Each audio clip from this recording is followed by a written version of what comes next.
আসসালামু আলাইকুম।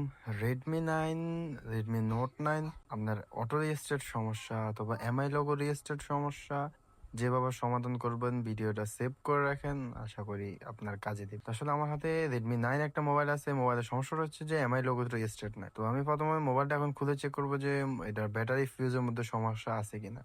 আসলে আমাদের অটো রিস্টার্ট সমস্যা যখনই দেয় তখনই আমাদের মাথায় আসে যে ব্যাটারি ফিউজ থেকে সমস্যা। তো আমি ব্যাটারি ফিউজটা দেখলাম যে না, ব্যাটারি ফিউজের মধ্যে অলরেডি কাজ করা আছে। যেহেতু ব্যাটারি ফিউজে কাজ করা আছে তাহলে এটা ব্যাটারি ফিউজ থেকে সমস্যা না।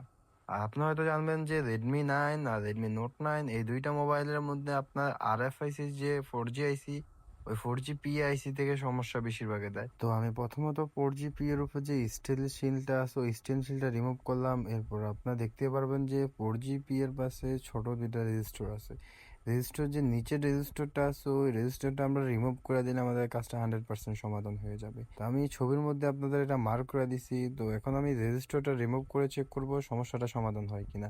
এরপরে আমি রেজিস্টারটা রিমুভ করলাম। রিমুভ করার পরে এখন মাদারবোর্ডটা আমরা মোবাইলের মধ্যে লাগায় দেখবো যে আমাদের সমস্যাটা সমাধান হয় কিনা। সেক্ষেত্রে মাদারবোর্ডটা এখন আমি পিসিবি স্ট্যান্ড থেকে খুলে নিলাম, একটু ভালো করে ওয়াশ করে দিলাম থিনার দিয়ে। এরপর মোবাইলটা এখন চালু দিলাম। চালু দেওয়ার পরে আপনারা দেখতে পারতেছেন যে মোবাইলটা এখন পুরোপুরি চালু হইতেছে। এরপর মোবাইলটা ঠিকঠাক মতো চালু হয়েছে আর আমাদের কাজটাও আলহামদুলিল্লাহ সমাধান হয়ে গেছে।